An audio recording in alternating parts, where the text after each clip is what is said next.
The shed was pink. Barbie pink. 2 stories tall, crowned with a faux weather vane shaped like a flamingo. And it sat like a migraine smack in the middle of my private riverfront land. I stood at the edge of my property in pajama pants and Crocs, holding my morning coffee like it was the only thing tethering me to reality. The morning mist was still rising off the river, and the sunrise should have been peaceful. Instead, I was staring at this monstrosity that had appeared seemingly overnight. A sign had been nailed to the shed door in glittery script that read reserved for HOA paddleboard storage, authorized use only. The kicker was that the shed had Wi-Fi. Not just any Wi-Fi, but a commercial-grade router system with 3 external antennas.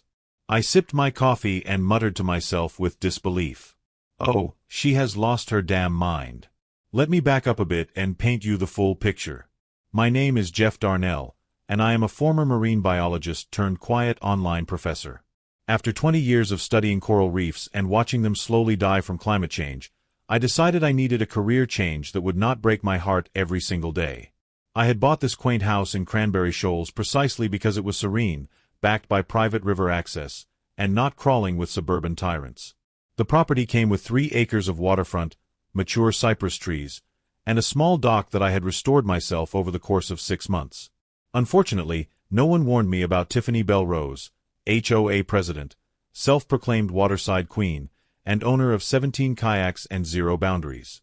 Tiffany was the type of person who color-coordinated her workout clothes with her water bottles and considered herself an influencer because she had 300 Instagram followers. She moved to Cranberry Shoals 2 years after me and immediately ran for HOA president on a platform of beautification and community enhancement, which really meant forcing everyone to conform to her personal aesthetic. Tiffany viewed my riverbank as underutilized. She had lobbied to turn it into a community aquatic launch zone. Her PowerPoint presentation at the HOA meeting included animated transitions and a soundtrack. I declined politely the first time, explaining that I valued my privacy and the local wildlife that nested along my shoreline. I declined more firmly the second time when she showed up at my door with a petition that only had 3 signatures, one of which was her husband's and another that just said Mickey Mouse. She smiled sweetly and said with a sugary tone, "Well, let us just see what the bylaws say." Spoiler alert, they said nothing about converting private property to community use. But that did not stop her.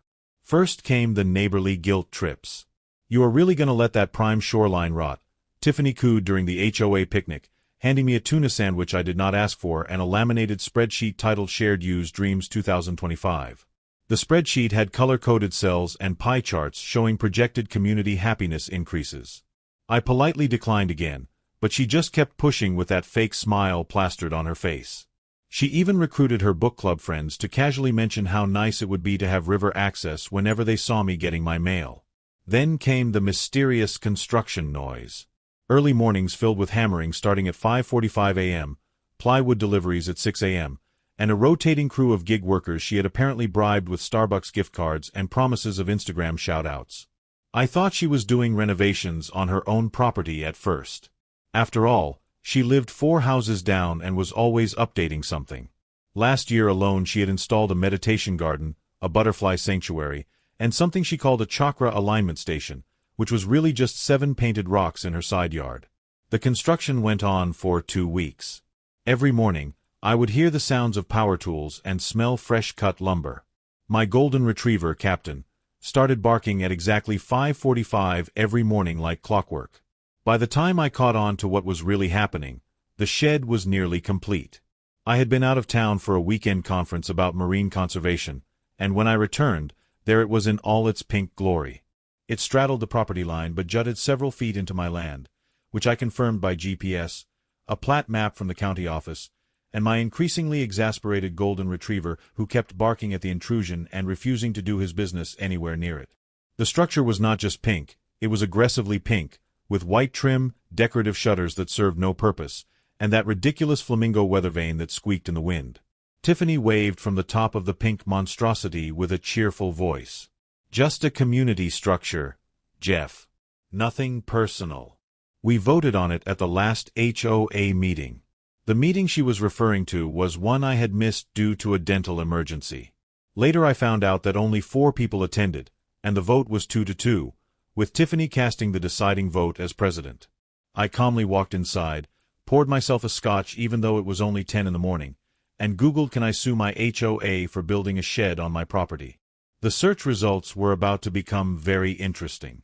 What Tiffany did not know was that my brother-in-law was a real estate attorney with 23 years of experience in property disputes. And my cousin worked as a county assessor who knew every obscure property law in the state of Florida. After a few phone calls and a family dinner that turned into an impromptu legal strategy session, I discovered something absolutely fascinating. By building the shed across the boundary without permits, Tiffany had triggered Florida's little-known adverse erection clause. Yes, that is the real name, and yes, my brother-in-law had to show me the actual statute because I thought he was joking. This clause, written in 1952 and never updated, allows ownership transfer of any unpermitted structure encroaching on private land. In other words, the shed now legally belonged to me. And because Tiffany had funded it with HOA dues without proper board approval, her board was now financially liable for gifting me a riverside structure valued at $47,000 according to the receipts I later obtained through discovery. I filed a formal claim the very next day, hand-delivering it to Tiffany during her morning yoga session in her front yard. When Tiffany received the paperwork, she screamed so loud I could hear it from my backyard 300 feet away. "This is a land grab," she shrieked at the emergency HOA meeting that night. She wore her presidential blazer, the purple one with HOA president embroidered on the pocket that she had custom-made. I responded the next day by having the shed painted matte black with professional-grade marine paint, installing security cameras, and putting up a new sign that read the Karen cage. Private property. No trespassing. Violators will be prosecuted.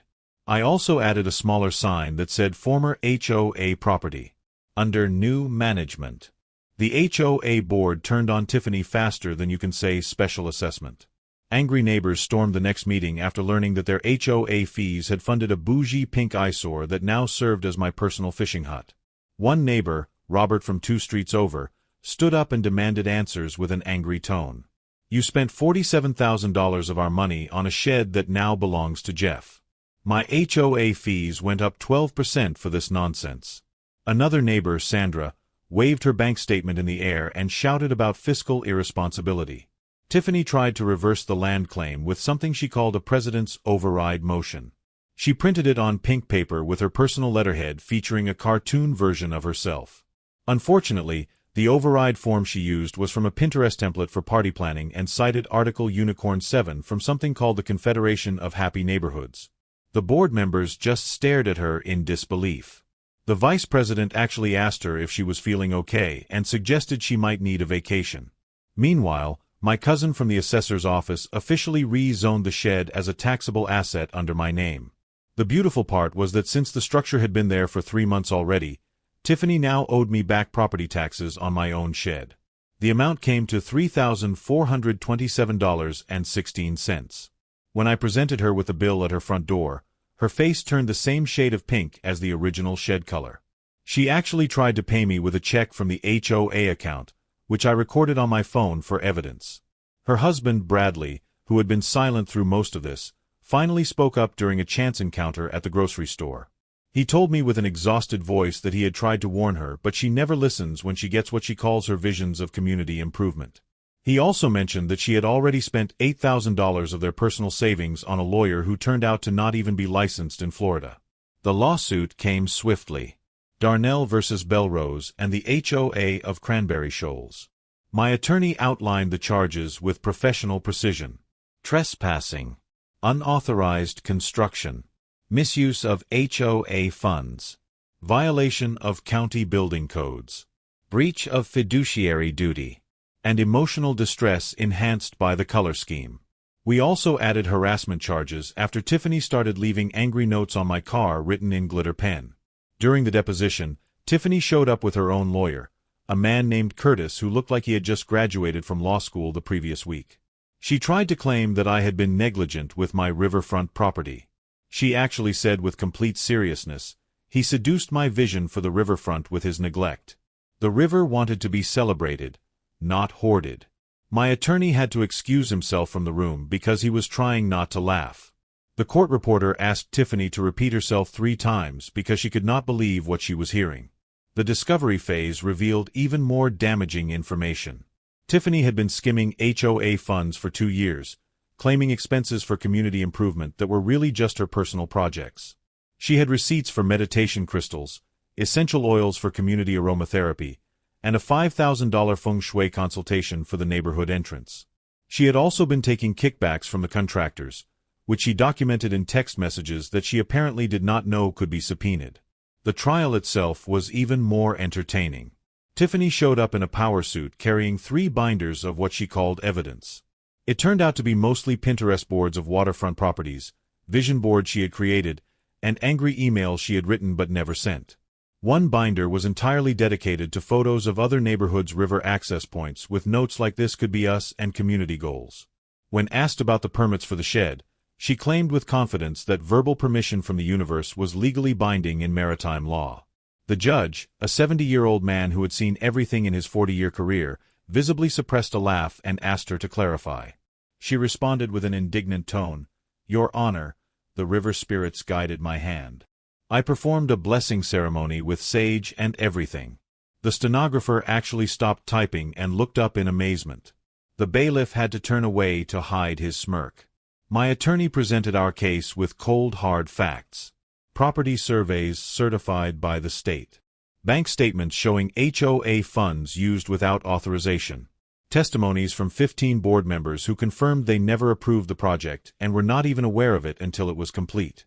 We had receipts for everything, including the $3,000 flamingo weather vane that Tiffany had purchased from an artisan in Vermont. And my personal favorite, a time-lapse video from my security camera showing the entire illegal construction process, complete with Tiffany directing workers onto my property while I was away. We also presented evidence of the environmental damage. The construction had destroyed a protected turtle nesting area and disturbed a great blue heron rookery. The Environmental Protection Agency had already issued fines totaling $20,000, which Tiffany had hidden from the HOA board. The judge ruled unanimously in my favor. The damages were set at $87,000 for the civil case. But that was not all. The judge issued an additional ruling that was even more devastating.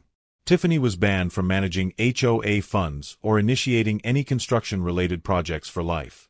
She had to step down from the HOA board immediately and was prohibited from running for any HOA position in any neighborhood in the state of Florida. But wait, there was more. Because she had used HOA funds without authorization and taken kickbacks from contractors, she was also charged with embezzlement and fraud. The criminal charges meant she faced up to 5 years in prison and additional fines up to $100,000. The IRS was also notified about unreported income from the kickbacks, which meant additional federal charges were pending. When the judge read the verdict, Tiffany's jaw dropped so far I thought it might unhinge. She stammered with a shocked voice, "But I was trying to improve the community. I had a vision of accessible water recreation for all." The judge responded firmly, by stealing funds, taking bribes, and trespassing on private property. That is not improvement, that is criminal behavior. Your vision does not supersede the law. As the bailiff approached with handcuffs for her arrest processing, Tiffany fainted dramatically onto her attorney, who stepped aside and let her hit the floor. The last thing I heard as they escorted her out was her wailing about how the flamingo weather vane was a symbol of freedom and community spirit, and that the universe would vindicate her.